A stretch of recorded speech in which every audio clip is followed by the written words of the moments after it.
Okay, Assalamualaikum semua. Test mic, okay ke? Okey. Assalamualaikum. Sedap, doktor. Kuat Okay. betul. Okey doktor, kuat. Okey. Sekejap ya, kita akan mula dalam seminit 2 lagi.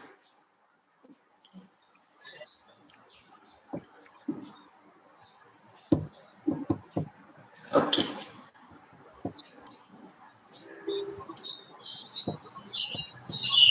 Okey, saya start sekarang. Okay, Assalamualaikum warahmatullahi wabarakatuh. Jadi terima kasih dan selamat datang kepada semua penonton slot apa nak tanya untuk siri kedua. Jadi untuk hari ini kita ada seorang tetamu jemputan kita yang saya akan perkenalkan kejap lagi. Sebelum tu saya perkenalkan diri dulu. Nama saya Amirul Hazim bin Kamal Zaman, merupakan co-founder untuk Apa di Langit, dan bersama saya adalah Syafiz. Okey, Assalamualaikum warahmatullahi wabarakatuh. Nama saya Hafiz Murza, founder kepada Apa di Langit. Okey. Jadi sedikit tentang bagi sesiapa yang tidak mengetahui lagi, slot Apa Nak Tanya merupakan salah satu program terbaru Apa di Langit yang mana kita anjurkan sempena dengan Global Astronomy Month yang disambut seluruh dunia. Jadi ini adalah merupakan salah satu program Apa di Langit lah yang terbaru. Dan kita ada siri pertama yang lepas, kita ada Profesor Emeritus Datuk Seri Dr. Mazlan Osman. Jadi siapa yang belum lihat lagi boleh lihatlah ulang siar di dalam Facebook Apa di Langit. Dan untuk hari ini bersama saya adalah Profesor Madya Dr. Baharudin Zainal, PTJ di Institut Penyelidikan Produk dan Ketamadunan Melayu Islam, UNIZA. Beliau juga merupakan salah seorang pensyarah ilmu falak dari Fakulti Pengajian Kontemporari Islam Universiti Sultan Zainal Abidin, UNIZA di Terengganu. Okey, jadi boleh perkenalkan diri Prof. Okey. Assalamualaikum warahmatullahi wabarakatuh, para moderator dan para penonton yang saya hormati sekalian. Saya mengucapkan terima kasih kepada penganjur Apa di Langit kerana memilih saya untuk slot mereka yang kedua. InsyaAllah saya akan mulakan dengan beberapa slide yang pendek berkaitan dengan tajuk, dan selepas tu terbukalah kepada moderator nak buat pertanyaan ceramah.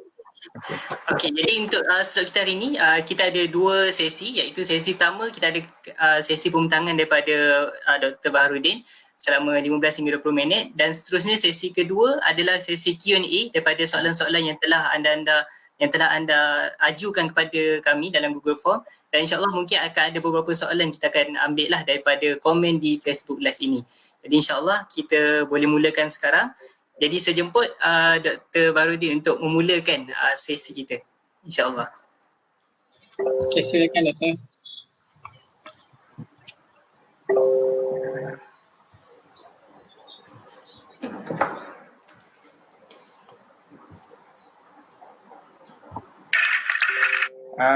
Bismillahirrahmanirrahim.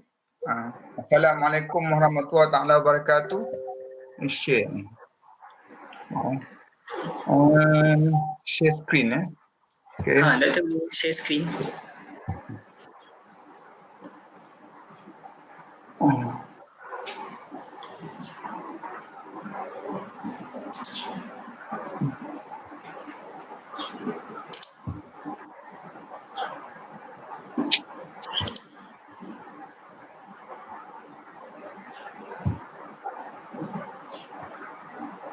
Okey.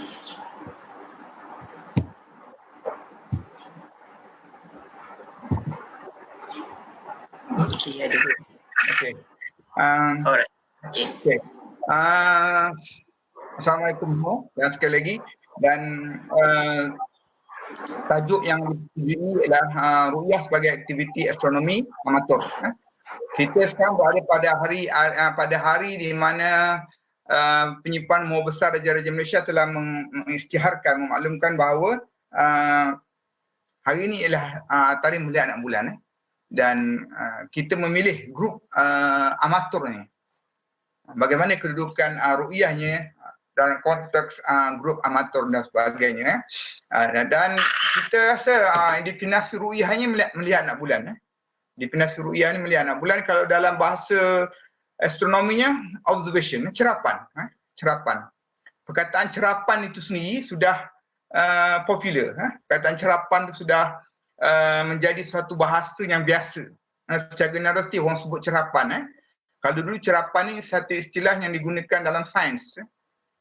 Mencerap pembesaran tumbuh-tumbuhan, melihat mencerap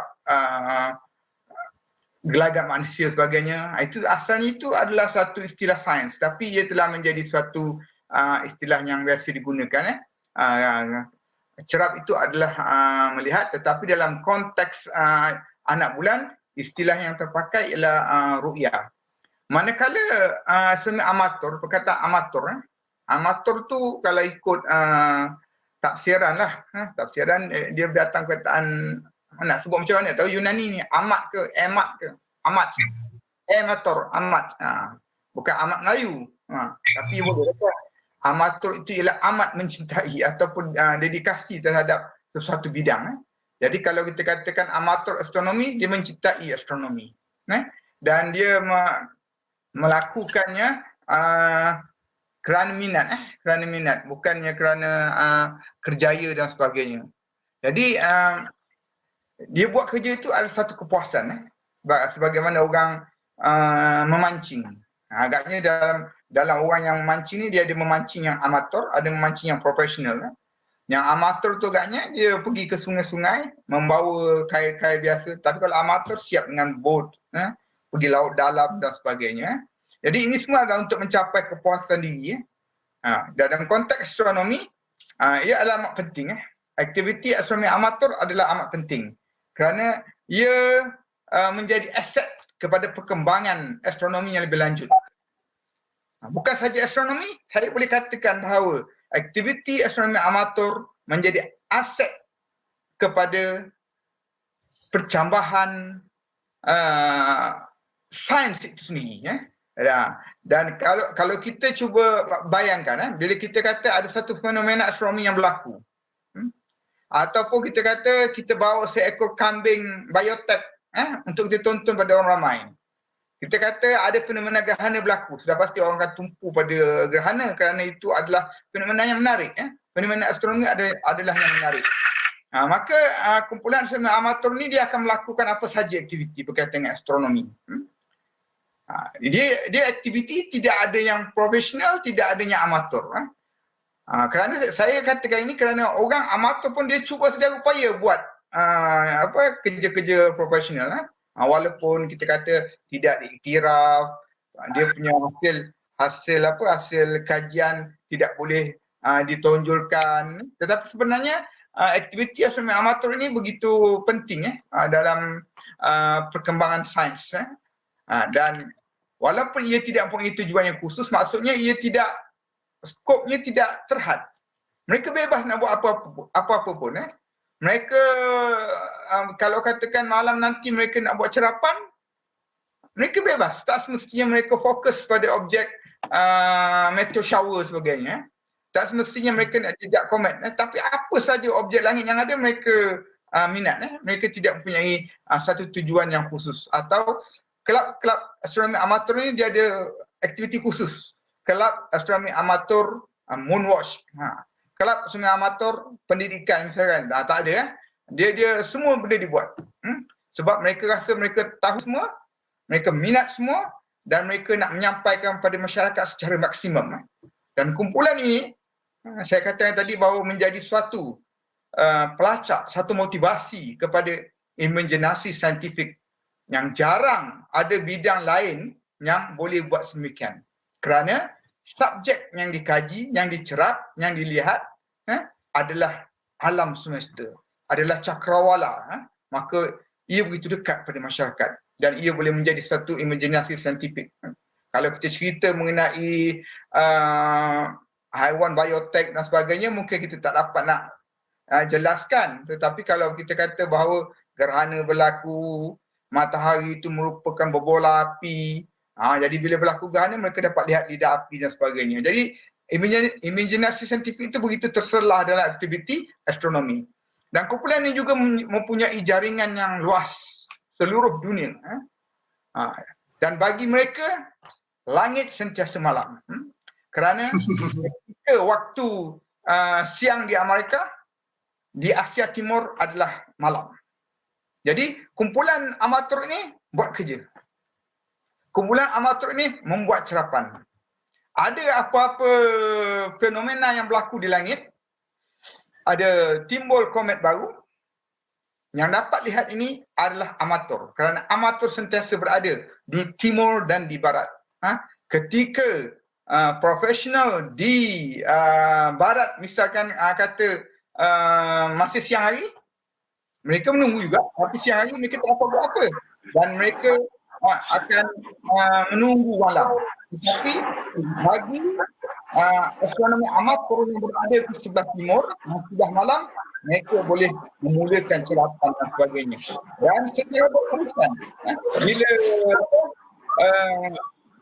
bila malam menjelang kawasan yang lebih barat, aktiviti tersebut juga berkembang ke arah barat.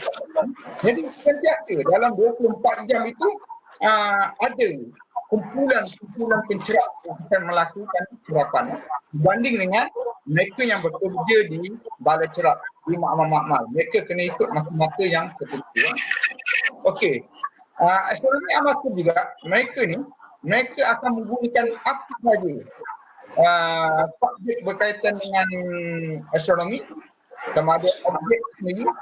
Mereka menggunakan teleskop, mereka menggunakan bayang, tanpa peralatan pun mereka boleh menggunakan stasiun dan sebagainya. Jadi ini adalah aktiviti kemudahan bagi amatur. Mereka boleh mendampingi masyarakat. Bila mereka boleh menggunakan teleskop dalam keadaan yang selamat, dalam keadaan yang praktik. Mereka boleh mulakan aktiviti dengan menggunakan bayang matahari dan sebagainya. Begitu juga dengan penggunaan carta pita. Ia menjadi asas kepada aktiviti. Begitu juga mereka akan buat apa-apa aktiviti yang secara teorinya tidak boleh dibuktikan. Seperti masa gerhana. Sudah pasti ada mereka yang melakukan aktiviti melihat kesan graviti terhadap bulu yang boleh ini tidak dilakukan oleh orang profesional. Orang profesional kalau lakukan pun tidak diambil gambar dan ia memalukan. Tetapi bagi orang amatur, mereka boleh buat. Mereka seronok. Mereka dapat mengaitkan dengan graviti. Walaupun setengah daripada ahli-ahli sains, ahli fizik mengatakan tidak ada satu bukti yang kukuh untuk menyatakan bahawa penjajaran matahari bulan terhadap telur dan sebagainya. Tapi itu sesuatu yang menarik. Mereka melihat planet Zuhal. Kalau mereka boleh melihat bentuk gelang Zuhal itu cukup menarik. Mereka buat gambar dengan kemudahan yang mereka ada. Mereka lihat kawah bulan. Bagi mereka kawah bulan itu yang paling kuat. Mereka melihat planet Mustari, mereka nampak jaluran-jaluran awannya. Mereka membaca buku dan mereka kaitkan dengan apa yang mereka cakap. Begitu juga semasa melakukan serapan wahana, mereka boleh menggunakan apa-apa peralatan yang mereka telah belajar bahawa kaedah selamat dan mereka menggunakannya. Dan aktiviti lain amatur ini ialah mereka memasyarakatkan astronomi. Mereka boleh melayan masyarakat, melayan anak-anak sekolah. Macam grup apa di langit, macam grup Syahrin, Falak Online. Dia boleh melayan semua golongan masyarakat. Walau profesional itu mungkin berhad sikit lah. Berhad sikit nak melayan ramai orang dan sebagainya. Tetapi amatur dia boleh melayan kanak-kanak sebagainya. Jelaskan satu-satu. Bila orang amatur, bila penonton, bila orang ramai bertanya satu soalan yang ringkas, ahli astronomi amatur ni akan menjelaskan secara panjang lebar. Itu ciri-ciri seorang peminat astronomi amatur. Kemudian dalam konteks Malaysia, saya perhati bahawa amatur ni dia menyediakan aktiviti untuk pelaksanaan dalam hal sains agama. Saya boleh katakan bahawa mereka yang berada di jabatan mufti, walaupun mereka ikut pegawai hewai Islam, tetapi dalam konteks astronomi, dalam konteks falak, mereka tidak aman. Mereka bukan profesional. Dan bidang utama mereka bukannya astronomi, bukannya buat kajian secara khusus menggunakan peralatan kami. Pegawai Islam adalah kumpulan amatur astronomi, dan dibantu oleh satuan-satuan pertubuhan. Mereka memiliki maklumat kegahanan yang laku. Mereka tetapkan tempat di mana mereka halal tahu pada masyarakat, dan masyarakat keluar beramai-ramai. Jadi dengan ini masyarakat dapat menyaksikan perkara berkenaan, dan itu tidak boleh dilakukan oleh golongan profesional sebab mereka sebut kalau ada objektif, ada koordinator. Ketika gerhana bulan, mereka ada objektifnya. Mereka tidak boleh melibatkan ramai orang, tapi yang ramai orang dilayan oleh pihak yang amatur, dan mereka akan melakukan serapan. Walau bagaimanapun, dalam mana-mana amatur, mereka bermasalah untuk mendapatkan funding. Funding awalnya nak menggerakkan aktiviti, nak buat aktiviti, mereka boleh buat. Memanggil khalayak, mereka boleh buat, tetapi mereka memerlukan funding, mereka memerlukan bergantung pada pihak kuasa pendidikan setiap negara, atau ada agensi yang memberi funding kepada mereka. Dan saya tidak nafikan ada di antara kumpulan amatur ini yang berkorban, bukan berkorban jiwa dan raga, berkorban harta benda, berkorban wang ringgit. Ada seorang kawan saya di USN, orang kenal, Datuk Song. Jangan tanya dia pasal bahan, jangan tanya dia tentang pasal, jangan tanya pada dia kalau kita berminat nak bahan. Dia akan kirim dengan perbankan sendiri dan sebagainya. Dan saya rasa bahawa kumpulan amatur dia sanggup korbankan kewangannya untuk dia memajukan ini. Kerana mereka percaya dengan adanya ramai orang yang berminat dalam astronomi ini, bidang akan berkembang, dan dia dapat ramai kawan, dan dia boleh enjoy lagi melakukan serapan dan sebagainya. Okey. Jadi secara umum aktiviti yang amatur di luar negara terdiri daripada beberapa yang saya senarai ini, saya ambil daripada petikan Syarin yang menulis ini ibarat ini di luar negara mereka mampu buat ni. Amatur mereka buat apa? Mereka teleskop, mereka modify teleskop, mereka hanya beli kanta dan gas, kanta dan cermin, globe, tube-nya mereka buat sendiri, dan mereka teleskop untuk satu kegunaan yang khusus. Teleskop yang boleh bergerak, teleskop plastik yang jika dibeli agak tinggi. Tapi ini dibuat, tapi di negara kita agak belum bermula lah. Kemudian memburu komen. Kebanyakan komen, kebanyakan supernova ditemui oleh orang amatur. Kerana amatur tadi sentiasa mengatakan bahawa langit itu sentiasa malam. Mereka ada jaringan. Bila mereka melihat satu objek, mereka lihat satu objek, mereka keesokan harinya mereka dapati bahawa objek itu bergerak berdasarkan latar belakang. Mereka membandingkan dengan StarChart. Kalau kaedah lama lah, orang macam saya ni kaedah lama, saya bandingkan dengan StarChart. StarChart, tengok. Kenapa ada lebih? Kenapa ada lebih? Pada StarChart.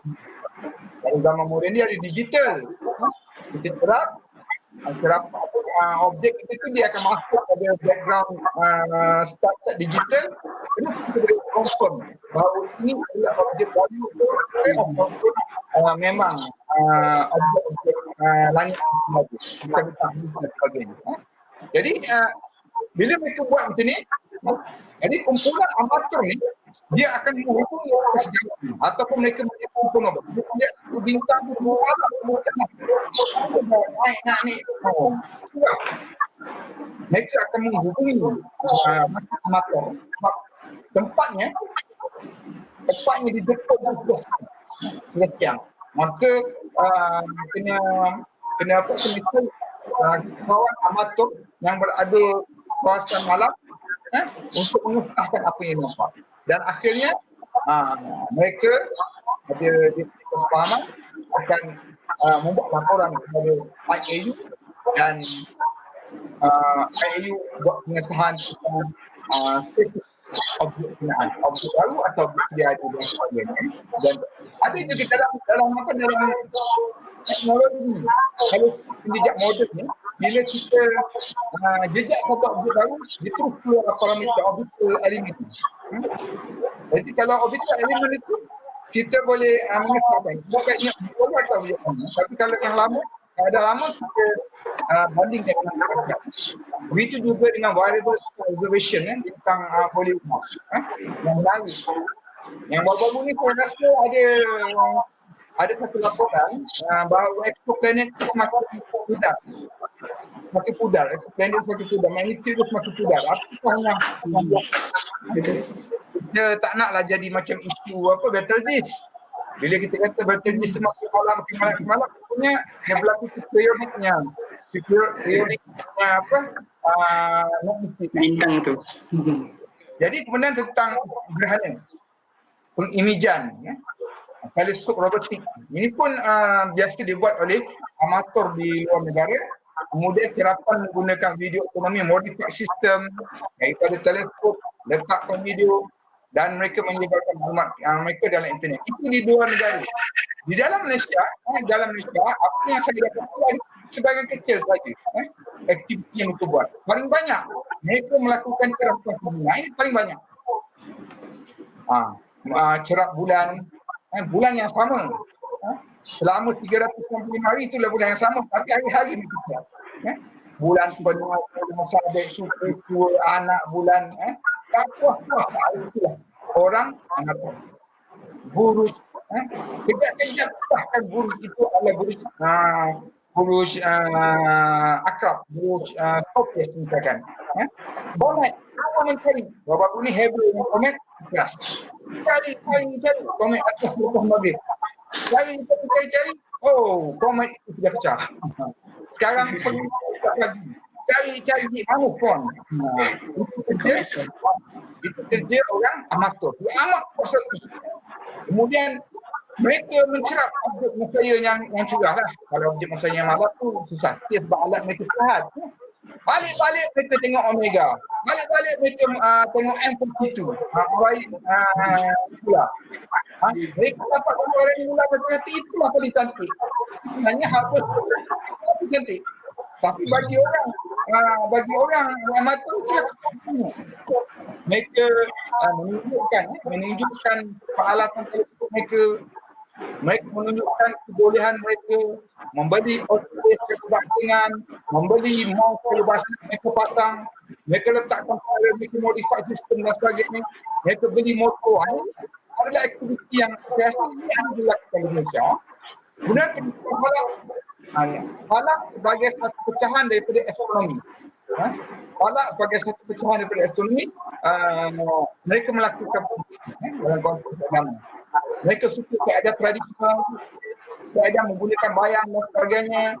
Aktiviti yang berkaitan dengan agama, yang sudah berikan falak tadi, astrofotografi yang kita macam benda berulang-ulang. Kejap-kejap Omega, kejap-kejap nebula, kawah bulan, Psycho, Copernicus, kita dapat nama Copernicus semua orang. Internet tak apa orang hafal nanti, tapi itulah dan mereka menyebarkan maklumat. Mereka tidak suruh. Orang amal tu dia tidak suruh. Bukan mereka nak terbitkan jurnal. Orang dulu dapat ni sebab mereka terbitkan mereka nak terbitkan sendiri kan? Tidak. Dia terus sebar maklumat. Dia dapat komen terus sebar maklumat. Dia dapat gambar, dia dapat ada satu kawah baru di bulan. Itu saya dapat maklumat, dia kata dia dapat kawah baru. Dia amalkan kawah itu untuk temu dia. Orang lain dia cek, kawah itu tidak ada namanya pada peta bulan ni kan. Jadi, benda ni berterusan. Dan akhir sekali, satu projek yang besar buat di Amerika di tahun 1994 ialah kumpulan amatur ini melakukan ruqyah bulan besar-besar dilaksanakan oleh satu badan amatur, tapi dia rasa dia mendapatkan pembiayaan NASA sebab hasilnya sudah digunakan oleh beberapa orang penyelidik seperti Schaeffer yang menggunakannya, iaitu mereka nak kaji antara teori kenampakan bulan dengan kenampakan bulan. Maka mereka membuat announcement, mereka membuat pengumuman, minta jaringan amatur di seluruh Amerika melakukan suapan dan melaporkan kepada mereka. Dan laporan itu diterima dan ditindai dan mereka ada satu garisan yang itu adalah garisan accepted disability teori yang terpakai mereka buat garisan yang mana itu adalah laporan pencerap amatur tadi. Dengan ini mereka boleh memperbaiki penampakan. Saya rasa maklumat daripada kempen Moonwalk ini, Schaeffer telah memperbaiki beberapa. Schaeffer ini adalah pengkaji pasal bulan. Dia pernah bekerja di Product Space Agency dan sebagainya, dan dia banyak menulis artikel dalam artikel kita jurnal mengenai visibility anak bulan. Zamannya bersaing sama dengan zaman kuliah dan sebagainya. Schaeffer telah mengkaji mengapa lengkungan visibility berapa berbanding dengan expected ke timur. Dan ini mendorong untuk kenalkan satu parameter baru, iaitu sky extinction. Bahawa dalam memperhatikan jangkaan kenampakan bulan, parameter kenampakan bulan mengambil kira hal pemutusan. Jadi bila kita applykan pemutusan negara, bulan pemutusan kita juga boleh nampak. Maka guys, jadi ini adalah benda kritikal yang mereka lakukan untuk memperbaiki teori kenampakan. Siapa participantnya, siapa sampelnya, siapa observernya, ia adalah amatur. Profesional berada di beberapa balai survey, tetapi amatur berada daripada timur ke barat Amerika. Sejak saya 800 pencerap yang setiap kali dia banyak dalam setahun dia buat 800 pencerap ni lebih kurang setiap satu bulan tu mereka melakukan kepada badan berkenaan. Okey, ini cabaran bagi kita. Boleh tak cakap? Daripada Filipina, Maluku, Sulawesi, Indonesia, Borneo, Semenanjung, Sumatera, dengan agak sempit je lah sebab mereka ni luas. Luasan ini sempit, tentu kita buat pada musim-musim tertentu kita pergi. Kita kena jaringan kita di Filipina, jaringan kita di Maluku, jaringan kita di Kalimantan, Sabah, Sarawak, jaringan kita di Semenanjung tak ada masalah, ramai. Jaringan kita di Sumatera pun ramai. Kita buat satu campaign Moonwalk. Dan apa yang kita harapkan? Dia punya program itu adalah orang amatur kan. Saya ini dengan mencabar grup apa di langit untuk melaporkan satu campaign Moonwalk pada bulan yang sesuai bagi kawasan Asia Tenggara. Saya rasa setakat ceramah saya serahkan kepada moderator. Okey. Wah. Besar projek tu.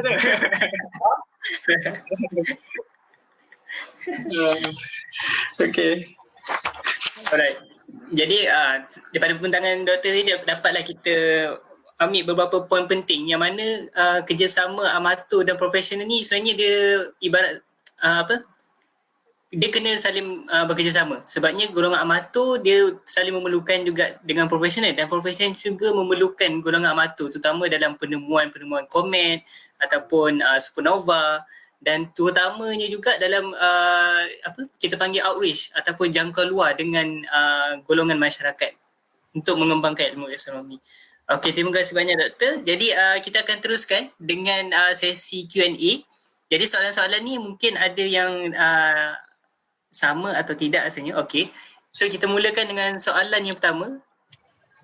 Okey, baiklah. Untuk yang pertama daripada, okey, saya paparkan soalan di sini. Okey. Daripada Muhammad Syafiq. Beliau bertanyakan, adakah kriteria imkan ru'yah 2 darjah, 3 darjah dan 8 jam akan digantikan dengan kriteria yang baru dalam tempoh masa terdekat? Okey, dipersilakan Doktor. Okey. Nampaknya Cik Muhammad Syafiq ni seorang yang santai tentang ilmu falak kerana dia boleh cakap mengenai kriteria 238. Kalau kita baru belajar, kita kata 2 darjah dan 3 darjah atau 8 jam. Tetapi kalau dia boleh secara langsung 238 tu mana orang biasa. Adakah kriteria yang penuh ru'yah boleh digantikan? Okay. Nak gantikan dengan lebih baik ke lebih tak baik? Itu persoalan dia.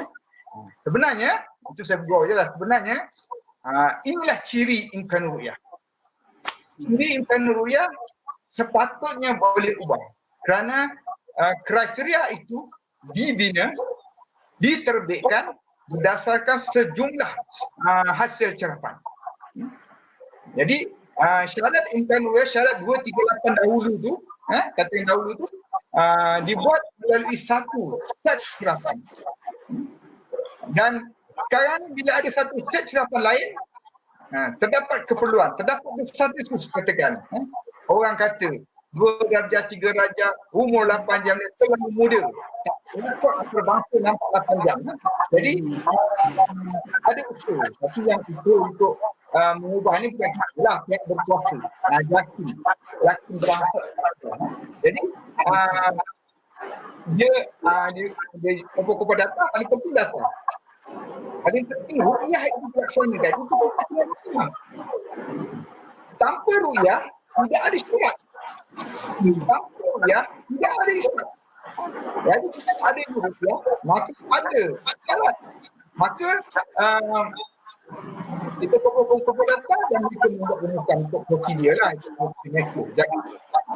Dan apabila mereka selesai dalam konteks Malaysia ni, saya rasa kalau bila mereka selesai, mereka akan bawa mereka pada tingkat Asia Tenggara, tingkat ABI. Dalam kes penggunaan kriteria, dalam kes penyusunan takvim, ia melibatkan mekanisme penyelarasan MABIM. Agama Berhubungan Malaysia dan Singapura, MABIM singkatan. Jadi mereka kena bincang peringkat technical committee, peringkat senior officer, dan dia perlu disahkan dan kemudian barulah benda itu akan dilaksanakan bila sampai masa berkabung. Dia soalan tadi boleh digantikan, tapi saya tak dapat katakan bila. Saya tak dapat nak katakan dah selesai belum. Bila mungkin akan ada satu pengumuman yang jadi dua keadaan lah, ada dua keadaan. Yang umum kan nak semua saja. Kerana kita adalah kriteria yang khusus berlainan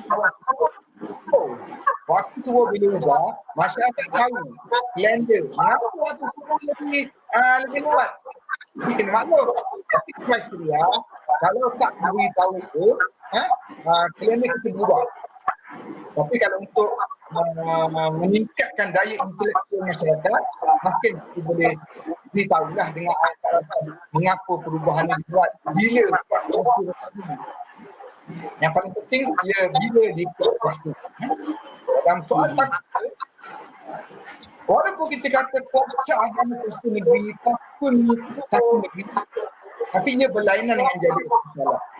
Jadual waktu solat boleh jadi umumkan secara bersing, boleh mulakan secara bersing. Tapi dalam satu ia mesti dimulakan perubahan, dimulakan pada masa yang tertentu, yang diisytiharkan oleh pihak berkuasa agama negeri. Saya rasa itu saja jawapan saya. Ada yang tanya? Okey. Okey. Soalan yang kedua, Doktor. Okey, Ya, ya. silakan.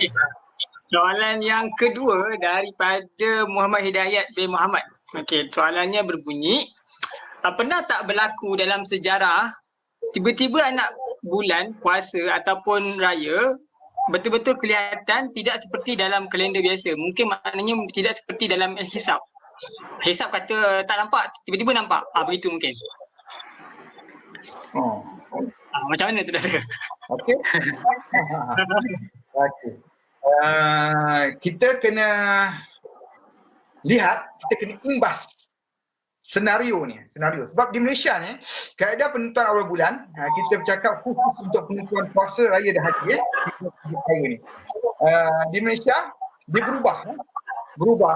Sebelum tahun 1978 kita menggunakan kaedah hisab sahaja. Antara 78 dan 82 kita menggunakan ru'yah sahaja. Selepas tahun 82, tahun 83 kita menggunakan kaedah ru'yah dan hisab. Tetapi antara tahun 82 hingga tahun 2000 ada kriteria yang berubah. Tahun 82 sampai tahun 92 menggunakan syarat 8 jam. Hisab atau menggunakan syarat 8 jam. Tetapi masa itu dinamakan kaedah ru'yah dan hisab, tetapi tidak ada perkataan imkan ru'yah di situ. Hanya pada tahun 1991 mereka merumuskan jatuh puasa penetapan kriteria awal Ramadan dan Syawal. Mereka buat puasa tahun 92, masa tu ada perkataan imkan ru'yah. Bermulalah kriteria 238 dan yang kita gunakan hingga sekarang. Jadi senario dia 3 keadaan. Jadi kalau kita melihat pernahkah kes ini berlaku, kita kena lihat dia berlaku dalam masa bila. Berlaku masa gunakan hisab sahaja. Berlaku masa menggunakan ru'yah sahaja. Berlaku masa menggunakan imkan ru'yah. Walau bagaimanapun, setahu saya, sejak kita menggunakan kaedah imkan ru'yah pada tahun 1992 hingga sekarang tidak berlaku. Rasmi tidak berlaku. Bila kata anak bulan tidak kelihatan, bila dalam takwim menunjukkan bulan Syakban tu mengandungi 29 hari, keputusan melihat anak bulan, pengumuman penyimpan mohon pun begitu juga. Jika dalam takwim menunjukkan Ramadan mengandungi 30 hari, pengumuman oleh penyimpan mohon besar Raja-Raja Malaysia bagi penetapan raya pun begitu juga. Dia tidak berlaku. Tidak berlaku. Walau bagaimanapun. Ada beberapa desas-desus yang tidak direkodkan.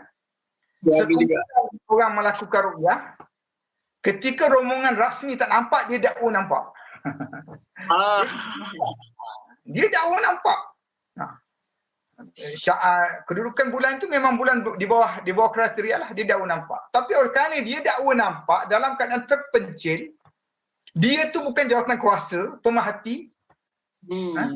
Ini kedudukan pemerhati pada tempat ru'yah pun kena tengok balik. Kena lihat, Jakim kena tengok balik. Tapi ada tempat yang bagus. Dia membenarkan pemerhati hadir, dan pemerhati ni berada jauh daripada kumpulan rombongan rasmi. Apa-apa yang pemerhati tu cakap tak boleh pakai. Tak boleh terima.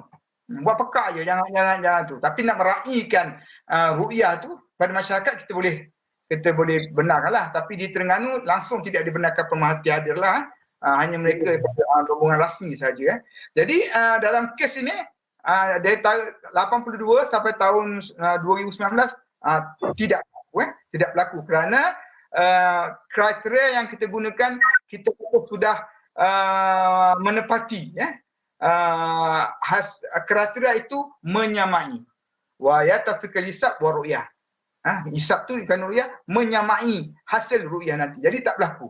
benda tu tidak berlaku. Tetapi masa zaman menggunakan ru'yah dulu berlaku.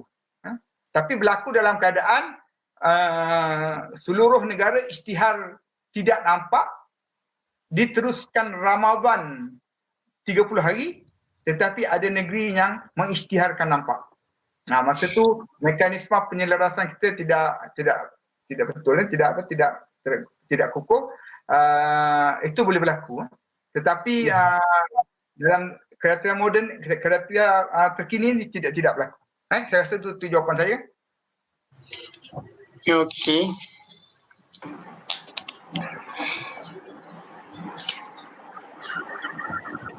Okey, baik. Terima kasih banyak Doktor. Okey, seterusnya kita pergi ke soalan yang ketiga. Tapi sedikit saya nak ulas mengenai apa yang Doktor jawab tadi.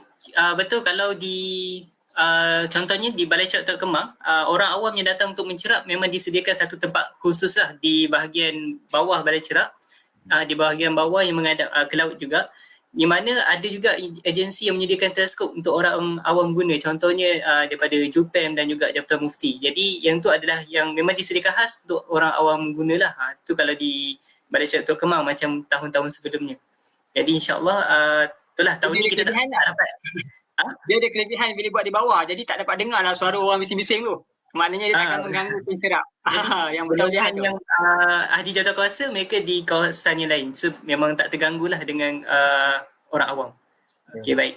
Seterusnya untuk soalan yang ketiga. Okey, soalan ketiga daripada Muhammad Arif bin Tajuddin. Soalannya adalah di Malaysia hanya ada rekod rasmi cerapan hilal daripada Jabatan Mufti. Adakah terdapat rancangan untuk merekodkan hasil cerapan hilal termasuk kursus yang diiktiraf untuk ahli astronomi amatur di Malaysia juga? Okay. Silakan Doktor.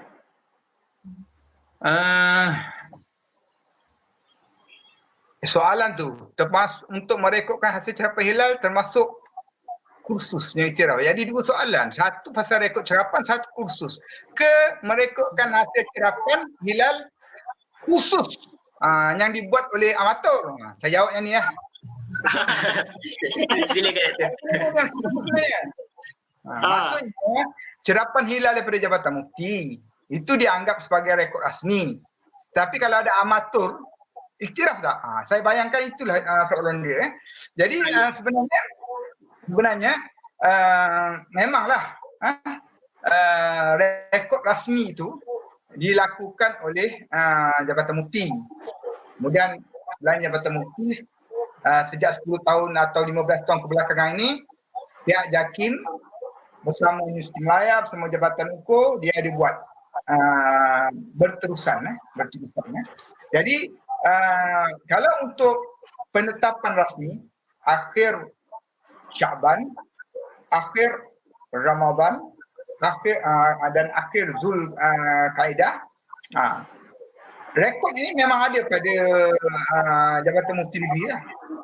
Sebab mereka perlu merekodkan keputusan ru'yah dan mereka ingin laporkan kepada penyimpan ilmu dan kepada JAKIM. Okey.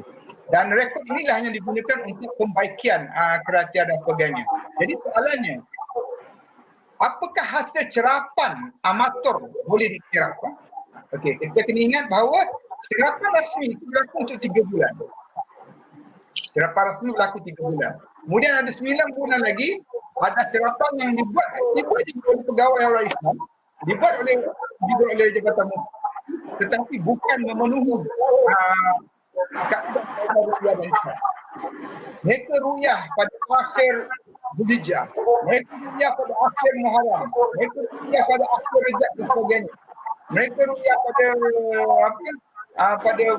akhir bulan yang bukan baik cerapan rasmi. Mereka mendapat maklumat. Dan maklumatnya berkongsi pihak dan sebagainya. Bagaimana dengan amatur? Bagaimana pula kalau ada orang awam yang mendakwa dapat pengadilan? Okay. Dalam konteks kita mengumpul data, kita kena lihat metodologi yang dibuat oleh pihak ini.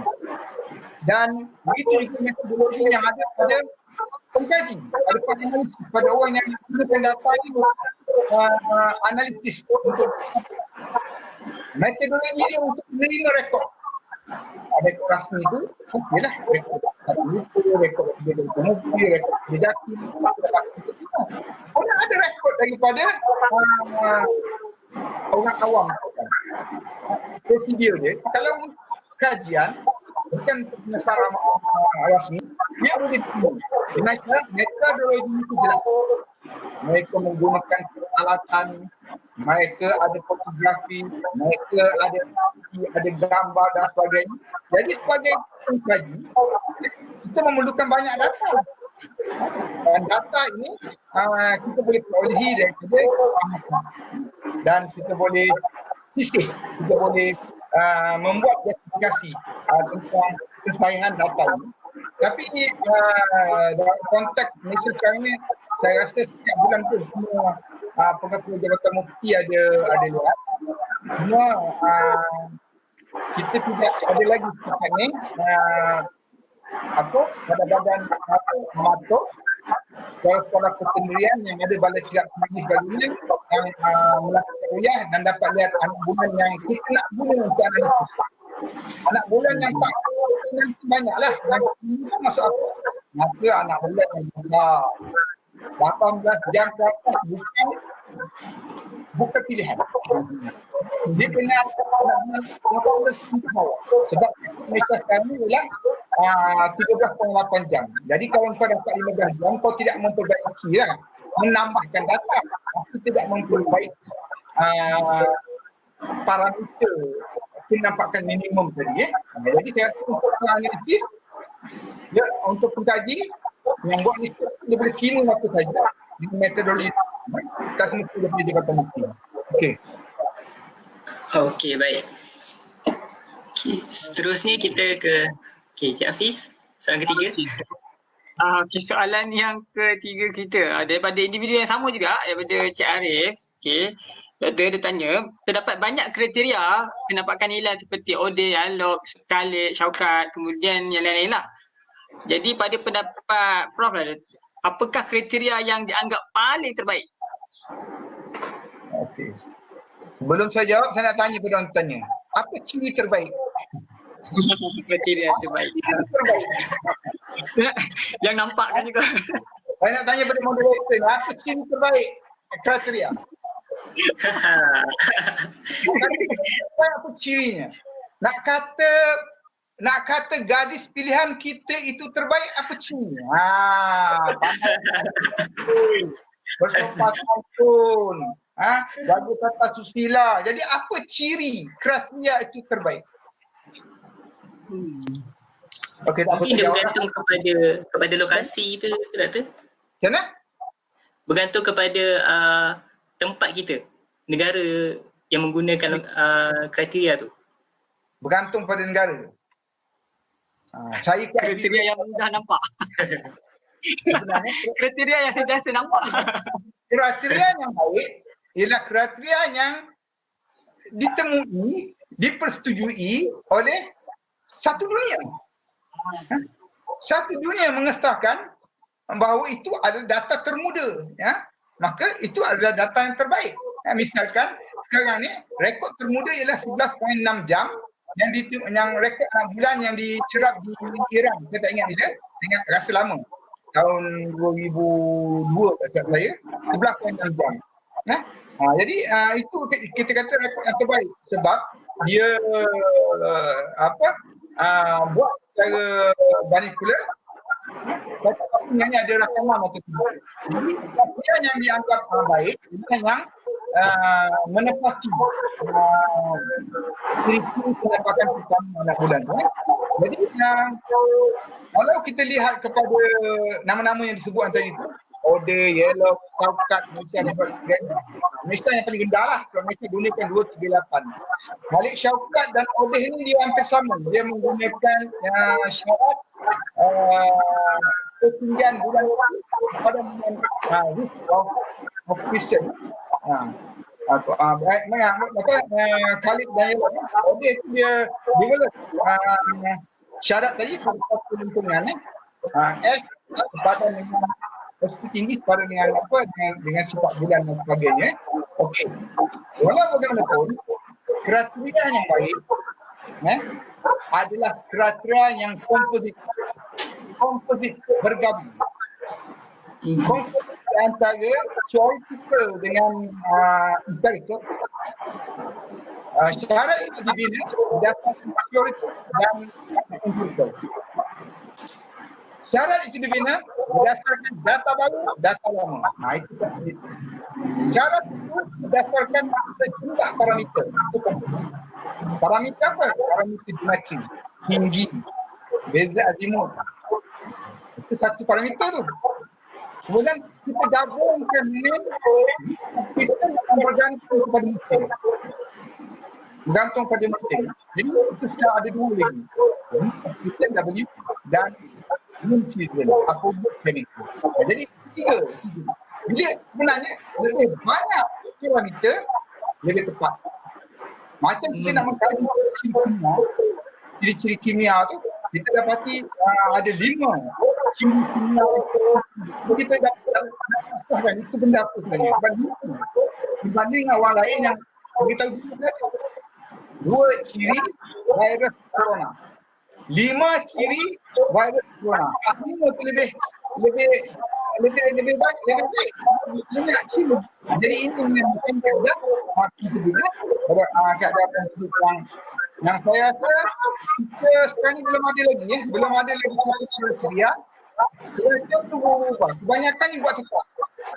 Okey, yang boleh dibuat sebab dipakai kos. Malaysia tetap. Malaysia digunakan 28 persen musim. Sedangkan bila bulan Cherigi, dia punya saiz week of seasonnya, night of seasonnya lebih panjang, dia benda lebih dalam dibanding dengan week of seasonnya itu, night of seasonnya kecil. Jadi kalau kita boleh buat satu kriteria, kenapa kan tadi H ke W ke elongation ke in function of season. Itu sebab Ilyas pada tahun 1995 dia menyatakan faktor umum ni fleksibel. Sebab dia ada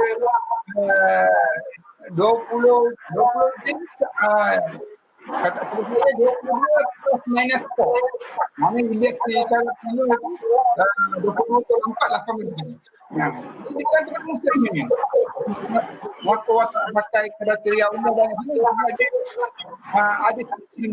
Tapi kalau kita buat kriteria tu, dia bergantung kepada musim. Dia musim bulan.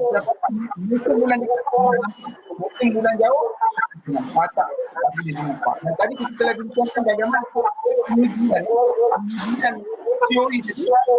Kita uji pada kenampakan sebenar di dijarakan daripada timur ke barat hati nampak. Adakah syarat yang kita guna itu? Adakah bila kita kata 2 darjah, 3 darjah, 8 jam boleh nampak? Bila parameter anak bulan kita ke maghrib 5 darjah, 7 darjah, 12 jam boleh nampak? Tak nampak, kita sekolah kita waktu. Kalau keadaan cuaca baik, itu macam mana? Jadi, kriteria yang baik ialah hanya mengambil soal parameter secara begini dan dia berubah secara mungkin. Tapi dia tak berubah. Siapa yang boleh dapat satu objek ke yellow ke apa? Dengan satu sajalah. Contoh saya. Okey, baik. Okay. Soalan yang seterusnya, Doktor, daripada Encik Syamuddin Haji Adi. Soalannya adalah, apakah ilmu falak masih relevan dengan perkembangan IT dan STEM pada hari ini? Yang kedua, adakah ilmu falak sudah didigitalkan? Okey, silakan Doktor. Okey, apakah ilmu falak masih relevan dengan perkembangan teknologi maklumat, sains, teknologi matematik pada hari ini? Okey, sebenarnya ilmu falak adalah aplikasi astronomi. Jadi bila kita kata relevan ke tak relevan, kita kena bertanya, apakah aplikasi astronomi masih relevan? Kemudian falak itu pula dia ada satu weight dia. Ada suatu pemberatnya, iaitu falak aplikasi astronomi yang digunakan dalam ibadat. Falak astronomi yang telah dimurnikan digunakan dalam ibadat. Dia ada dia punya pemberat. Jadi nak relevan tak relevan? Ibadat itu relevan tak? Penting. Tak. Soalan Wajib. masuk Itu satu kewajipan. sudah pasti relevan. Kita kena sentiasa solat, puasa sebagainya. Dan kaedah untuk mengetahui waktu salat, kaedah untuk mengetahui bila puasa adalah dengan teknologi, dengan aplikasi astronomi, dengan aplikasi falak. Dan kalau kita tidak menerima kerelevanan kemajuan tadi itu, macam mana kita boleh majukan aplikasi falak, medium falak, sistem maklumat falak. Kita boleh inovasi keadaan wakil, kita boleh inovasi tentang penjadualan, kita boleh inovasi penggunaan teleskop penjejak digunakan oleh Jabatan Mati, hampir 50% power power lagi barulah akan gerhana tengah planet dan sebagainya. Jadi apa yang salah rupiah tadi tidak relevan dengan perkembangan aktivitinya. Ia tidak berkaitan. Malahan bila IT berkembang, bila sains dan teknologi matematik dimajukan, malah sebagai aplikasi astronomi terus dimajukan. Itu bagi memenuhi keperluan masyarakat. Dia tidak tinggalkan barang. Kita tidak lagi mengukur irtifak matahari untuk tahu waktu. Pukul berapa sekarang? Pukul 11.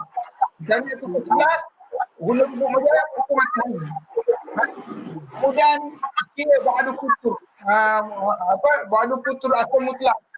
Kita habis kira jam dah habis setengah jam. Tapi kita sekarang menggunakan teknologi pada okey, soalan yang kedua, adakah ilmu falak sudah digitalkan? Ini maksud sudah digitalkan ni apa dia? Bagaimana yang sudah digital? Sumber dia, teknologinya, kalau teknologi memang dah digital lah. Bila orang membuat komputeran, kita menerbit waktu falak, kita menggunakan program. Data bukan pihak, data bukan. Data boleh dikirim. Itu dia sudah digitalkan. Tapi kalau dimaksudkan sudah digitalkan ini ada sumber ilmu. Ini merujuk kepada bidang kajian manusia sudah digitalkan. Manusia sudah digitalkan. Ini projek di Liza dipanggilkan untuk melakukan pendigitalan manuskrip dan manuskrip falak serta naskah nabi ini sebahagian daripada ini. Tetapi saya rasa mungkin Syamudin ni bertanya mengenai digital tu teknologi. Falak itu kiblat itu sudah buat untuk pada digital. Jadi tidak ada masalah untuk menerima. Para ulama kita tidak ada masalah untuk menerima kemajuan IT bagi aplikasi falak. Jadi kerana ia boleh memantapkan aplikasi falak yang dalam ibadat. Boleh memantapkan ibadat, memenuhi tindak ibadat. Rasa tiga perhari. Okey, baik. Okey. Jadi kita terus soalan yang silakan. Seterusnya. Okey, soalan seterusnya ni daripada rakan kita, sahabat kita Tisok Kumar. Tisok Kumar ni. Okey. Beliau bertanya tentang pengiraan kalender. Bagaimana pengiraan kalender dibentuk? Bilangan hari berbeza bagi setiap bulan dan mengapa ada tahun lompat? Boleh jelaskan? Saya fikir mungkin perbezaan antara kalender yang ada daripada setiap bangsa dan kaum. Jadi mungkin itu pun jadi soalan juga lah yang dia lihat. Kerana beliau bukan non-Muslim kan? Mungkin nak tanya berkenaan dengan itu. Okey, saya cuba jawab berdasarkan kalender yang kontemporer. kalender yang digunakan sekian luas iaitu kalender matahari lah, kalender Google. Bagaimana pengiraan kalender dibentuk, kemudian bersama dengan bilangan hari itu saya sekalikan. Dia ada konsep astronomi yang kalau kalender matahari itu berdasarkan pergerakan bumi keliling matahari 365.241 lagi ya. 365.242.191 lagi tak siap saya lah. Yang sebut lancar je. Jadi daripada 365 1 4 yang itulah. Daripada 365.242 tadi tu satu tahun dengan ni 365. Ini sudah disedari oleh orang yang pertama menggunakan kalender secara kalender matahari secara sistematik. Siapa dia? Orang Yunani. Sekitar tahun 2000 sebelum Masehi. Bukannya tahun 46 sebelum Masehi. Tahun 46 sebelum Masehi itu Julius Caesar kalahkan Sosigenes, ahli falak Mesir, modify. Tetapi kalender Syamsiah Yunani ini telah digunakan lama. Jadi bagaimana ia disusun? Kalender Yunani asal bulan satunya adalah bulan Mac, bukan Januari. Mengapa bulan Mac? Kerana musim bunga bermula. Kita kembali berputih lepas musim sejuk. Lepas musim sejuk, mula musim panas dengan musim bunga. Jadi kat situ permulaan bulan. Permulaan bulan adalah bunga. Itu sebab kita keliru lah. Mengapa ada perkataan Septem 14 bulan, Oktober, itu 8 bulan.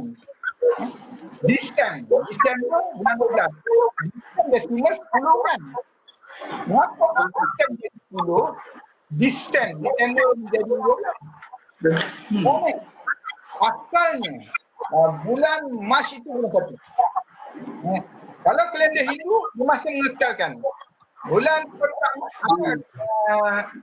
new moon pertama selepas musim panas adalah bulan 1.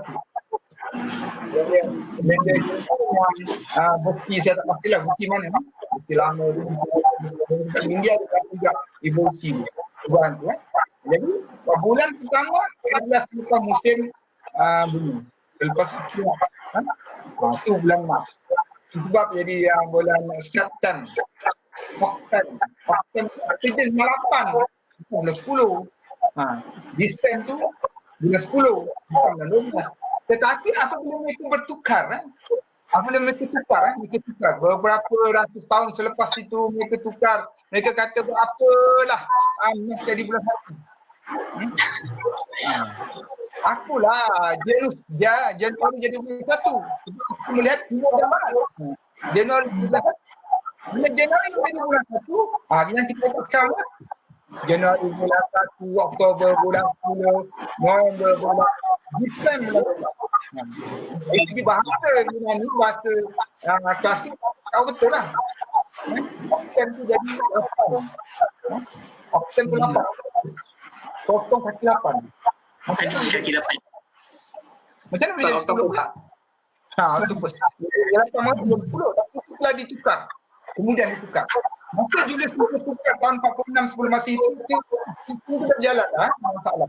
Kemudian satu bulan bilangan hari berbeza satu bulan. Sebenarnya bilangan hari dalam awal itu adalah bilangan bulan merentasi satu zodiak. Ada 12 zodiak kan? Taurus, Cancer, betul. Satu bulan tu bulan masuk padanya antara 29, 30, 31 hari. Tahun ada 366, 365 hari. Ada juga Ramadan yang menggunakan satu tahun 360 hari.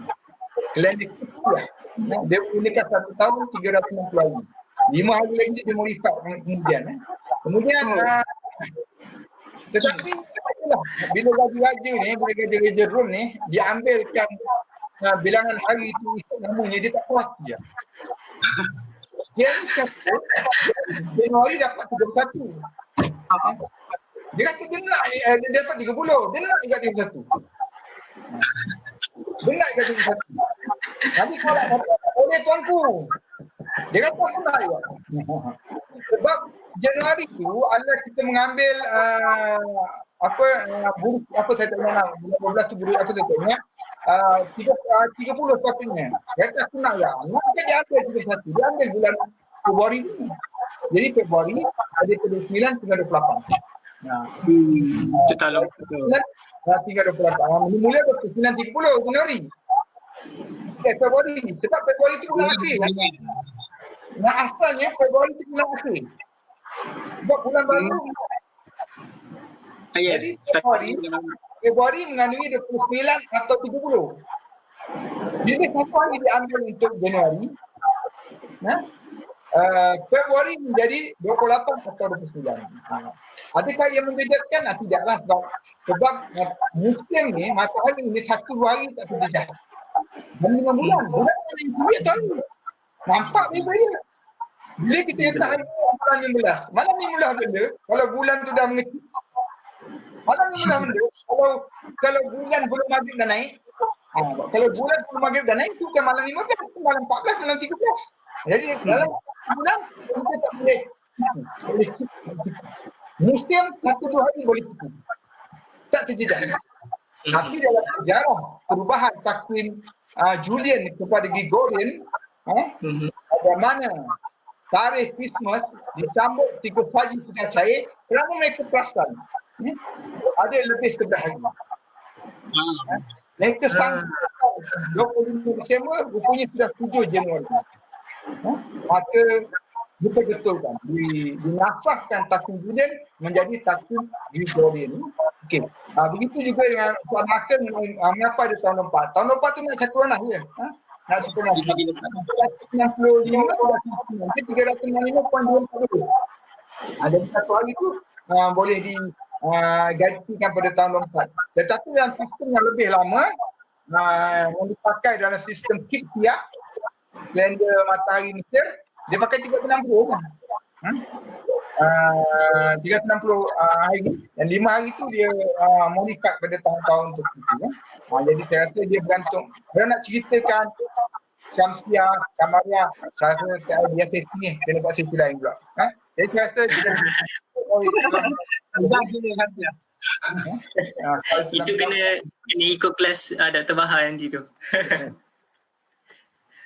Okey Doktor, terima kasih. Kita soalan yang seterusnya daripada pelajar sekolah menengah tingkatan 5. Assalamualaikum Prof, saya merupakan pelajar tingkatan 5. Ingin bertanyakan soalan. Bagaimanakah orang di zaman dahulu hendak mencari hilal untuk menentukan tarikh menandakan masuknya bulan Ramadan atau bulan-bulan lain sekiranya negeri mereka dilanda ribut selama berhari-hari? Adakah mereka hanya menganggarkan ataupun masih mencari anak bulan? Okey, macam mana? Timur ni. Kalau pada timur ni hujan ni. Saya rasa ada 2 soalan lah. Saya akan jawab secara ringkas lah. Sebab dah jam pukul 11 ni. Saya jawab secara ringkas. Pertama, orang zaman dulu mencerap hilal. Dia bertanya mencerap hilal. Bulan yang kecil lah. Kalau bulan biasa tak ada masalah. Nampak bulan 7 hari, 7 hari bulan. Nampak bulan separuh, 14 hari bulan, 13 hari bulan. Nampak bulan terbit sebelah pagi, 27, 28 hari bulan. Tapi dia bertanya mengenai hilal. Bagaimana mereka mencerap hilal. Okey. Soalan dia sama seperti soalan bagaimana orang dulu tahu waktu istimewa itu pukul berapa. Dengan cara mereka, ada sekumpulan manusia dalam masyarakat itu yang menjadi observer. Ini dipanggil amatur zaman kuno. Dia menjadi observer. Masyarakat lain, dia guna je.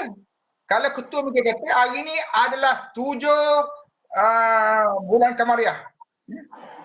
Tapi sebelah pagi tu, sebelah petang tu ada orang yang buat cerapan. Jadi orang yang buat cerapan ni dia cerap sebelah pagi. 27 hari bulan, 28 dia ukur altitude. Dia gunakan sextant, dia gunakan robot ukur altitude bulan kenaan. 27 bulan adalah 40 darjah.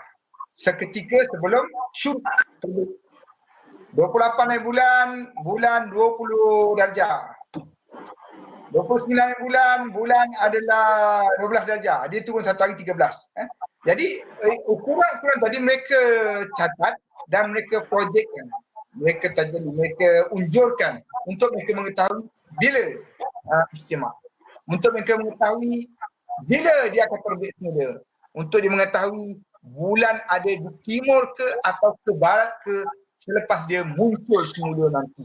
Jadi mereka boleh melakukan cerapan dengan cara mereka boleh melakukan prediction dengan cara mereka mencerap bulan tu.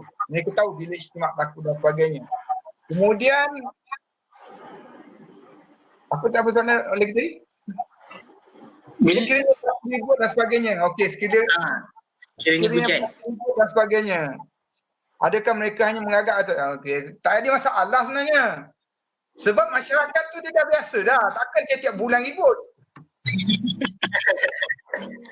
Mereka dah kira dah. Takkan daripada 1 hari bulan sampai 30 bulan ribut. Tak nampak benda. Mereka dah kira kalau bulan purnama 15 hari bulan. Lepas 15, 16 hari bulan, 17 hari bulan, 20 hari bulan, 22, 23, 24, 25. Mereka kira. Walaupun mereka serandung batu, mereka terlupa 25, 26. Tapi orang lain kira 25 ke 25. Ramai yang mencatatkan data tu. Ada orang yang mencatat 7, 28, 29. Dah 29. Tak ada bulan, ribut sebagainya. Mudah aja. Kalau 29 tak bulan, jadi hari 30. Lusa jadi satu hari bulan. Tak ada masalah. Tidak jadi kontroversi. Kerana masyarakat tu tidak banyak bertanya. Barang siapa banyak bertanya, kurang imannya. Dia terima saja. Dia terima saja bahawa hari 29 tak nampak. Sebab awan ke sebagainya, ribut sebagainya, kita mana ada hari 30. Lusa jadi satu. Takkan selagi tak nampak dia sambung. Ada hari 31, ada hari 32, hari 33. Itu pelik. Tapi itu dululah sistem dulu. Sistem sekarang ni kalau semuanya kita dah pakai kaedah kalender yang terpapar kan, jadi tak jadi masalah. Saya rasa itu jawapannya. Okey, baik. Baik, terima kasih Doktor. Okey, maknanya ada observer, maknanya dulu-dulu masih lagi membuat catatan, tengok bulan dan sebagainya lah. Okey, soalan ni menarik sikit daripada Amir Akil, pelajar sekolah. Bolehkah kita Amir Akil nama dia betul kan? Okey. Bolehkah kita memulakan Ramadan atau Syawal mengikut anak bulan yang kelihatan di negara yang hampir atau negara lain? Maknanya kita ikut kalau contoh macam Brunei, begitulah, Singapura, Indonesia. Saya nak tahu, mu ni Aimah Afrika ni duduk mana? Duduk negara. Apa jadi dengan negara ni? Apa jadi dengan negara awak? Adakah negara awak tidak ada sistem? Adakah negara awak minoriti? Adakah awak berada pada kawasan abnormal? Ini perlu dijawab. Sama seperti kita menjawab matahari tidak terbenam selama 6 bulan. Matahari terbenam selama 3 hari. Kawasan abnormal. Jawapan di sana saja. Adakah saudari berada pada kawasan abnormal? Tempat saudari tidak ada sistem. Tidak ada orang yang sihatkan. Kalender tidak menyebut di situ tarikh 1 hari bulan atau 2 hari bulan. Jadi kita ikut kalender lah, kalender tempat kita. Dalam untuk penentuan Ramadan sebagainya, kita kena ingat firman Allah SWT dalam ayat mengenai suruh Ramadan tu. Faman syahida minkum syahra falyasum. Barang siapa yang berada pada negeri yang telah memulakan, kena ikut. Kalau ikut negara lain. Barang siapa yang pemerintahnya telah mengisytiharkan, kena ikut. Barang siapa yang tahu nampak anak bulan, kena ikut. Tetapi kalau kita berada pada kawasan abnormal, saya meraihkan soalan ni, kalau kita berada pada kawasan abnormal dalam kes bulan berapa? Kawasan abnormal dalam kes matahari ialah 68 darjah. 68 darjah di atas abnormal. Matahari punya matahari punya maksimum inklinasi 23.5, 24. Jadi 24 atas 60, jadi 66 kawasan abnormal. Jadi berapa sudut inklinasi bulan? Inklinasi bulan 28 darjah. Bila sudut inklinasi bulan 28 darjah, nah, kalau awak berada pada latitude 60 28 62 63 64 darjah, kemungkinan dia boleh iaitu bulan terbit, anak bulan tidak kelihatan pada musim terbit itulah. Anak bulan tidak kelihatan, atau ketika latitude bulan sudah langsung tak kelihatan di tempatnya. Jadi ketika itu kita boleh balik, ini pendapat saya lah, kita boleh balik pada kaedah yang ditetapkan oleh Rabita mengenai solat. Kita negeri lain, negeri yang hampir yang dakwah ni kita boleh ikut negeri lain yang telah menetapkan selamat membila. Ini bagi kawasan abnormal, bagi fenomena terbit dan terbenam bulan. Bukannya matahari. Jadi saya silakan dari keadaan yang ketiga dia. Okey, baik. Terima kasih Doktor. Saya rasa dia mungkin terdampar di pantai mana-mana kan.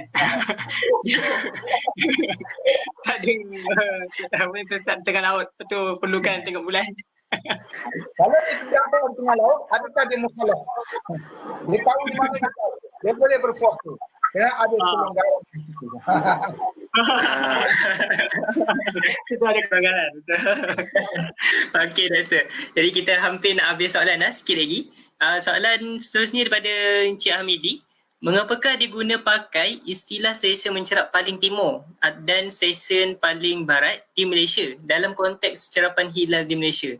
Yelah macam contoh kalau paling barat kita ada di Tanjung Cincin, tak silap saya. Silakan Doktor. Saya nak tahu siapa Cik Hamidi ni.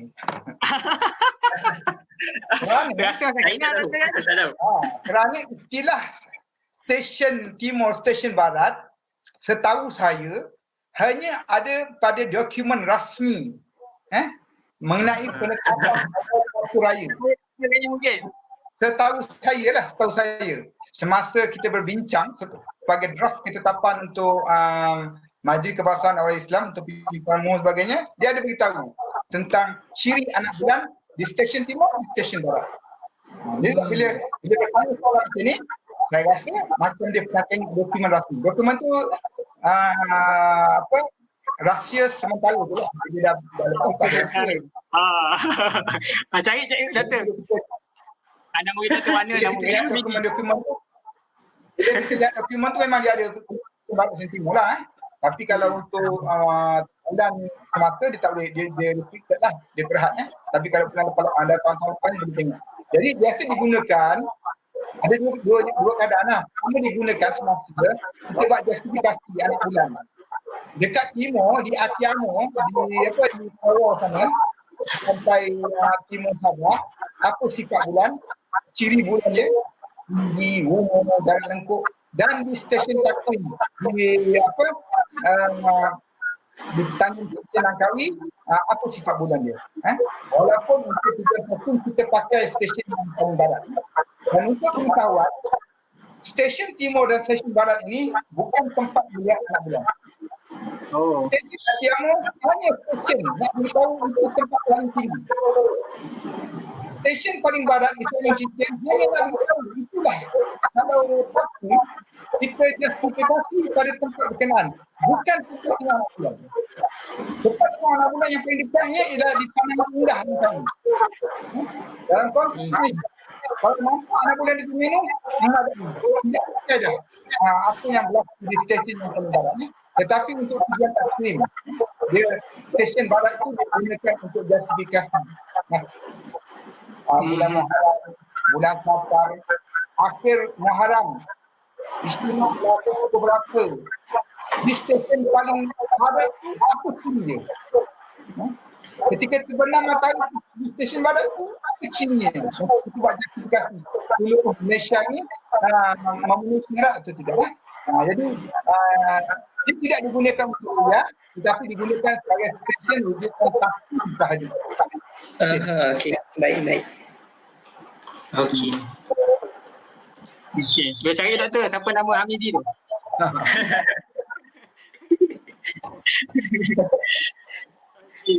soalan yang seterusnya. Dia pun menarik juga.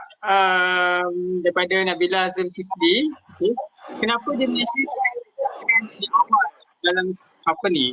Dalam kursus-kursus tertentu bagi negara. Contohnya pengambilan subjek terang, satu kursus khas ekonomi. Mana satu? Kenapa Malaysia tidak terapkan kursus? Ada soal tu. Ada. Ada. Sorry jelas. Okey. Okey. Dah habis tanya? Ada. Ha? Kita tidak bergerak awal-awal kursus tertentu. Yang ni dimaksudkan astronomi ke mufalak? Pengambilan subjek terang kursus khas seperti astronomi. Sebenarnya dia adalah kalau kita kata subjek falak, saya ada 5 kursus leksi falak. Di Mesti Melaya dia ada kursus khas astronomi Islam dan banyak subjek falak. Subjek astronomi sebagainya. Sebenarnya kata astronomi itu dia mungkin ada satu subjek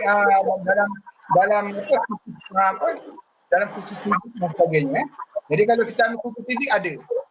Cuma kalau kita kata di luar negara, di luar negara dia, kalau kita ambil kursus fizik di luar negara, ambil kursus matematik dia ada elektif dan sebagainya. Kalau kita ambil fizik dia ada astronomi, ada astrofizik dan sebagainya. Jadi mengapa tidak diterapkan lebih awal? Dia ada. Dia bergantung pada subjek.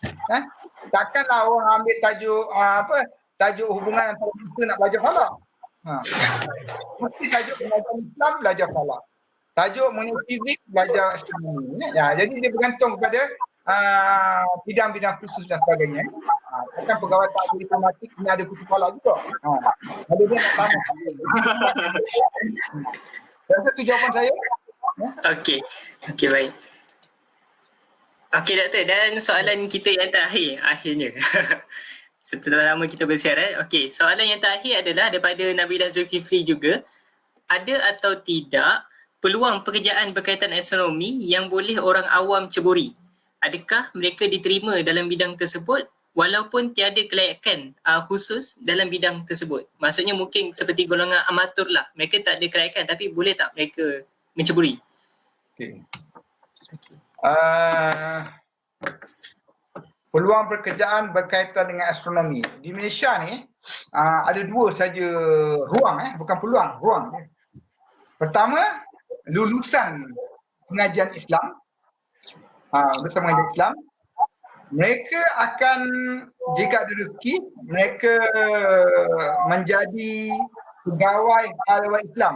Tetapi dalam konteks pengurusan hal Islam, bidangnya adalah terbuka.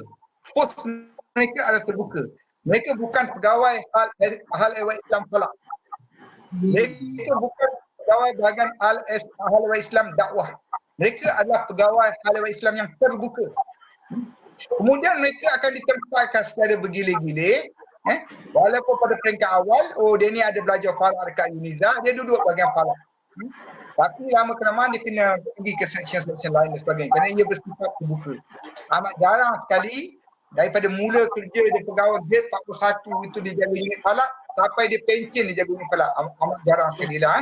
Jadi yang kedua, mereka lulusan sains. Mereka lulusan sains, lulusan fizik, lulusan alam sekitar, lulusan atmosfer sains. Mereka boleh terlibat sebagai dalam kerjaya sebagai pegawai sains. Pegawai sains di agensi kerajaan ataupun di institusi kerajaan. Jadi peluang ada tapi agak terhad. Tapi kalau kita nak ambil bidang pengkhususan, kita ambil di pengajian Islam. Kita mengumpul tentang ilmu falak. Kita ambil aja fizik. Kita minat tentang astronomi. Kemudian kalau kita nak berlanjut, kita sambunglah pelajaran. Sama pelajaran dalam bidang apa? Fizik dan atmosfer sains, sama ada dalam dan luar negeri.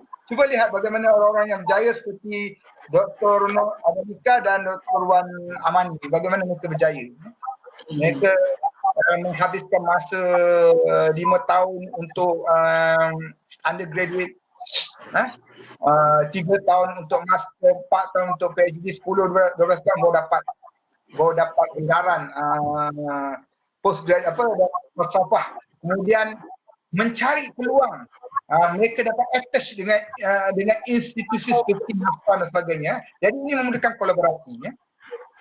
Jadi kalau kita lulusan kita adalah atmospheric science, lulusan kita adalah fizik, sarjana muda fizik, kita amatur dalam astronomi. Kita amatur dalam astronomi. Bila kita buat master, bila kita buat PhD dalam atau luar negara, kalau di Dr. Amani itu, Wan Aman itu di Durham UK, kemudian kita cuba lihat di mana kita boleh buat latihan industri, kita boleh attach dengan pengkaji-pengkaji, dan di sini barulah peluang kita terbuka sebagai seorang boleh menjadikan astronomi sebagai satu bidang kerjaya. Tapi bagi masyarakat awam, bagi pelajar-pelajar di luar sana, saya nasihatkan supaya ambil bidang-bidang khusus utama seperti pengajian Islam, saya sebut dua ya, bidang ataupun fizik ataupun atmospheric science, dan jadikan diri anda itu amatur dalam astronomi dan mula membina potensi diri apabila kita melanjutkan pengajian dalam master, PhD. Bila PhD ada kolaborasi, tirulah idola-idola kita seperti Dr. Wan Amani dan sebagainya, bagaimana mereka menjadikan astronomi sebagai satu peluang kerjaya. Saya rasa setakat itu dulu. Okey, baik. Okey, kita dah sampai ke penghujung dah kan Nazim kan? Dah. Alhamdulillah kita dah selesai menjawab semua soalan-soalan yang telah diajukan. Dah, Doktor nampak. Okey. Doktor, hari ni hari kalau orang Melaka memantai, Doktor tak mantai hari ni? Saya tak pasti, membantai itu petang raya je. Petang raya je? Dulu mantai sebab pasar jarang, dia ada pekan Rabu. Pekan Rabu. Tapi kita nak raya Jumaat. Jadi Rabu tu tak sempat nak beli, kena beli hari Khamis. Jadi sebab ada membantai. Sekarang ni pasar ada dekat dan sebagainya. Masa PKP pun pasar penuh, tak perlu bantai dah. Hari bantai. Hari dan sebagainya. Pagi Jumaat bantai. Pagi Jumaat dibayar. Masak untuk petang Jumaat dan sebagainya. Itulah budaya kita kan, dah jadi budaya katnya kot. Okey. Sebelum kita tutup rasanya lah Doktor kan, mungkin Doktor nak bagi tajuk kita berkaitan dengan ru'yah dan aktiviti astronomi yang astronomer amatur kita boleh buat. Apa harapan Doktor lah kepada astronomer amatur? Saya rasa di negara kita ni ramai sangat amatur kan. Apakah harapan Doktor kepada mereka ni? Okey. Harapan saya kepada grup Apa di Langit dan juga Falak Online, aturkan satu kempen bagi Asia Tenggara. Kita pilih satu bulan pada tahun depan ke sebagainya, kita buat kempen. Tengok lengkungan tu macam mana menepati syarat kita buat satu kempen. Kemudian akhir sekali saya ucap terima kasih kepada rakan-rakan pada kumpulan Apa di Langit dan sebagainya, serta pada para penonton, para pelajar, para alumni yang saya hormati sekian. Selamat berpuasa. Maaf kalau ada apa-apa terkasar dan sebagainya. Sekiranya ada apa-apa bolehlah masuk dalam ruang komen di Facebook saya ataupun pada Facebook Apa di Langit. Saya ucap terima kasih sekali lagi kepada Azim dan rakannya, serta pada penonton secara maya ini. Okey. Jadi Azim, apa lagi kita terima kasih banyak pada Doktor juga. Okey. Terima kasih banyak Doktor. Terima kasih banyak Doktor. Kita dah bersiaran selama sejam lebih juga ni. Sejam 15 minit, 20 minit lebih kurang. Jadi terima kasih banyak atas keluangan Doktor untuk meluangkan masa bersama kami. InsyaAllah jika ada ruang dan peluang kita mungkin boleh berjumpa lagi insyaAllah di masa akan datang. Okay, terima kasih banyak Doktor. Okey.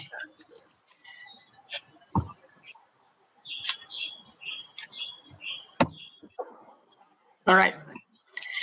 Okey.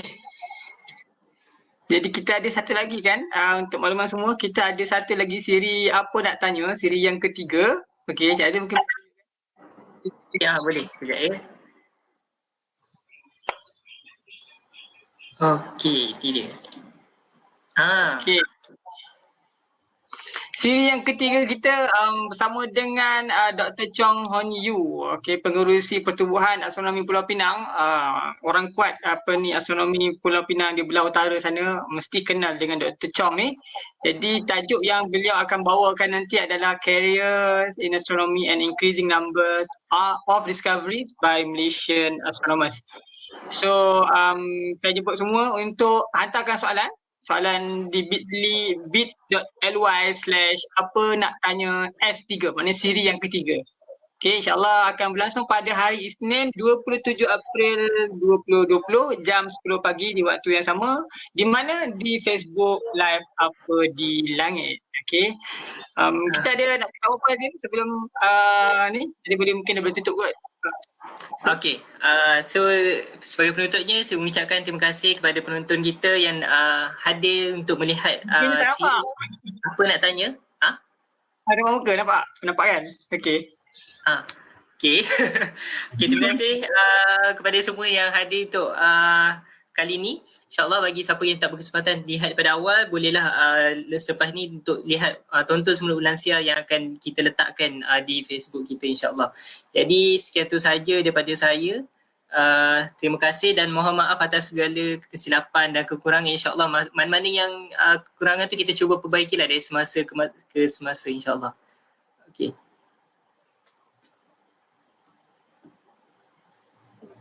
Okay, baik. Kita jumpa lagi insyaAllah. Bye.